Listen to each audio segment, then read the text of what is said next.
एक दिन टुनटुनी चिड़िया अपने काम से वापस लौट रही थी। तभी उसे जंगल के रास्ते में एक बच्चा रोता हुआ दिखाई देता है। क्या हुआ? तुम यहाँ बैठकर क्यों रो रहे हो? तुम्हारी माँ कहाँ है? दीदी, 2 दिन पहले एक हादसे में मेरे माँ बाप की मौत हो गई है और मेरा घर कहाँ है मुझे पता नहीं है। माँ पापा के मरने के बाद मेरा ख्याल रखने वाला कोई नहीं है। मुझे बहुत भूख लगी है। जब भी मैं पक्षियों से खाना मांगने जाता हूँ वो लोग मुझे डांट कर भगा देते हैं। आप मुझे थोड़ा सा खाना खिला सकती हो? उस मासूम बच्चे को रोता देख टुनटुनी चिड़िया का दिल पिघल गया। ये बेचारा बहुत तकलीफ में है, मुझे इसकी सहायता करनी चाहिए। उसके बाद टुनटुनी उस बच्चे को अपने घोंसले में ले आती है। आज से तुम मेरे साथ यही रहना, मैं रोज तुम्हें पेट भर खाना खिलाया करूँगी। फिर टुनटुनी चिड़िया कुकू चिड़ा को खाना देती है। टुनटुनी चिड़िया अपना खर्चा चलाने के लिए रोज सुबह सुबह गांव वालों से सब्जी इकट्ठा करके बाजार में बेचा करती थी। इस काम से वो थोड़े बहुत पैसे कमा लेती थी। फिर एक दिन कालू कौआ अपनी पत्नी सुंदरी कौवी के साथ टुनटुनी के घोंसले के पास आता है। सुन चिड़िया, यहाँ की सारी जमीन मेरी है। पिछले कई सालों से हमने यहाँ ध्यान नहीं दिया, इसलिए तूने यहाँ घोंसला बनाकर तैयार कर लिया। अब चल जा यहाँ से, हम दोनों यहाँ पर खेती करने वाले हैं। ये सुनकर टुनटुनी चिड़िया घबरा जाती है। देखिए कालू भैया, मैं मानती हूँ कि ये जमीन आपकी है, लेकिन इस बच्चे के साथ यहाँ रहती हूँ। अगर आप हमें यहाँ से भगा दोगे तो हमारे पास रहने के लिए कोई दूसरी जगह नहीं है, इसलिए हमें यहाँ से मत निकालो। अरे हमने तुम भिखारियों का ठेका ले रखा है क्या, जो हम तुम्हारे बारे में सोचने बैठेंगे? हम तो सिर्फ अपने फायदे से मतलब रखते हैं और तुम दोनों निकल जाओ यहाँ से, वरना मुझसे बुरा कोई नहीं होगा। उसके बाद टुनटुनी चिड़िया उस बच्चे को लेकर वहाँ से दूर एक तालाब के किनारे के पास चली जाती है। मुझे किसी भी तरह इस तालाब के किनारे छोटा सा घोंसला तैयार करना होगा। उसके बाद कुकू चिड़ा और टुनटुनी चिड़िया साथ मिलकर तालाब के किनारे अपना मिट्टी का घोंसला तैयार करने लगते हैं। पूरा दिन मेहनत करने के बाद वो दोनों घोंसला तैयार कर लेते हैं। दीदी, मेरे पास एक उपाय है। क्यों ना हम इसी तालाब के किनारे सब्जियां उगाना शुरू कर दें। सब्जियां बेचकर हमें बहुत पैसे मिलेंगे। उसके बाद हमारी सारी परेशानियां दूर हो जाएंगी। हाँ, तुम ठीक कहते हो कुकू। तालाब के किनारे की जमीन उपजाऊ दिखाई देती है, हम यहाँ पर सब्जियाँ उगाएंगे। फिर अगले दिन से वो दोनों वहाँ पर सब्जी उगाना शुरू कर देते हैं। बारिश का मौसम भी आ जाता है। कुछ दिनों के बाद चारों तरफ ढेर सारी सब्जियाँ तैयार हो जाती हैं। जंगल में जोरदार बारिश हो रही थी। अरे वाह, ये क्या इतनी सारी सब्जियाँ! मुझे तो लगा था कि ये बहुत ही कम सब्जियाँ उगेंगी, लेकिन यहाँ तो सब्जियों का ढेर तैयार हो गया है। हम इसे बेचकर बहुत सारे पैसे कमाएंगे, फिर अपना एक पक्का घोंसला बनाएंगे। उसके बाद कुकू और टुनटुनी खुशी खुशी सब्जियां तोड़ के इकट्ठा करने लगते हैं। लेकिन तभी अचानक कालू कौआ सुंदरी कौवी वहाँ आ जाते हैं। लगता है तुझे नहीं पता, ये तालाब और इसके आसपास की जमीन भी हमारी है। और हाँ, तूने यहाँ जो सब्जियाँ उगाई है इस पर हमारा अधिकार है, इस पर हमारा अधिकार है। चल तू यहाँ से भाग जा।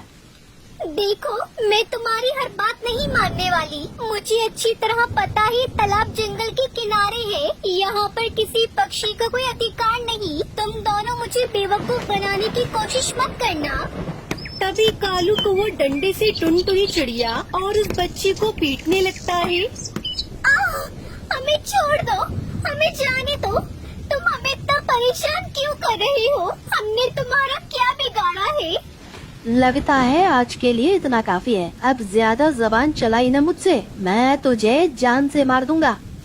बेचारी टुनटुनी चिड़िया कुकू चिड़ा के साथ डर के मारे वहाँ से चली जाती है। फिर अगले दिन, उस दिन के बाद से वो दोनों तालाब के किनारे सब्जियाँ उगाकर बाजार में बेचने लगते हैं। दूसरी तरफ बेचारी टुनटुनी चिड़िया बारिश में फूट फूट कर रोने लगती है। हम दोनों का नसीब ही फूटा है। हम एक पल भी आराम नहीं कर पा रहे हैं। हर कोई हमारे पीछे पड़ा है। जिसे देखो वो हमें परेशान कर रहा है। ना हमारे पास रहने को घर है, ना सर छुपाने के लिए छत। और ये बारिश भी, पता नहीं ये बारिश कब रुकेगी। तभी अचानक एक परी की नजर उन दोनों पर पड़ती है। वो परी एक दयालु और नेक परी थी। वो उन दोनों के पास जाकर उनके दुख का कारण पूछने लगती है। टुनटुनी चिड़िया परी को अपनी सारी आप बीती बता देती है। तुम चिंता मत करो, उस कालू कौवे सुंदरी को सबक सिखाने का उपाय है मेरे पास। उसके बाद परी एक लाल रंग की लिपस्टिक टुनटुनी चिड़िया को देती है।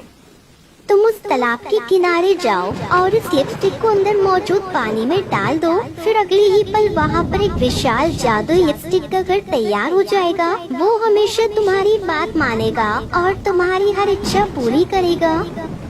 ये सुनकर टुनटुनी चिड़िया कुकू चिड़ा बहुत खुश होते हैं। उसके बाद वो दोनों परी का शुक्रिया अदा कर तालाब के किनारे पहुंच जाते हैं। फिर टुनटुनी जादुई लिपस्टिक तालाब के पानी में डाल देती है और देखते ही देखते तालाब के पानी में एक जादुई विशाल लिपस्टिक का घर प्रकट हो जाता है।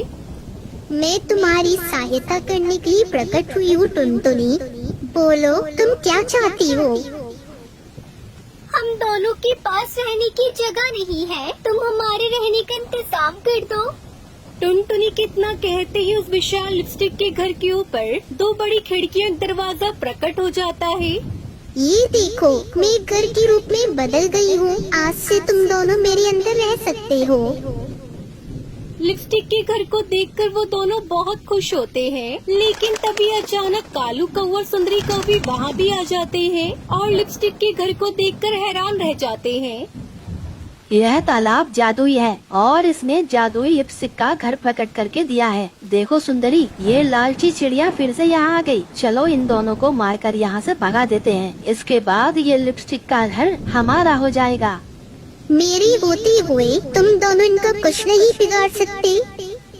उसके बाद जादुई लिपस्टिक का घर उन दोनों को खूब बिजली के झटके देता है और साथ ही उनकी डंडे से पिटाई करता है। उसके बाद लिपस्टिक का घर उन दोनों के सर पर दो बड़ी बड़ी विशाल लिपस्टिक प्रकट कर देता है। अरे ये लिपस्टिक बहुत ही भारी है, कोई इसे मेरे ऊपर से हटाओ, मुझसे इसका वजन नहीं सहा जाता। ये तो भी शुरुआत है कालू कौवे। 2 दिनों तक ये दोनों लिपस्टिक तुम दोनों की सर पर इसी तरह रखी रहेगी। तुम दोनों को इनका वजन झेलना ही पड़ेगा। तुम दोनों चाहे कुछ भी कर लो, इनसे छुटकारा नहीं पा सकते। यही तुम दोनों की सजा है। चलो भागो यहाँ से। फिर जादुई लिपस्टिक का घर कालू सुंदरी को बिजली के झटके देते हुए वहाँ से भगा देता है। उस दिन के बाद से टुनटुनी चिड़िया कुकू चिड़ा के साथ तालाब के किनारे ढेर सारे लिपस्टिक की खेती करके उसे बाजार में बेचने लगती है। धीरे धीरे उन दोनों की गरीबी पूरी तरह दूर हो जाती है और वो दोनों खुशी खुशी अपने जादुई लिपस्टिक के घर में रहने लगते हैं।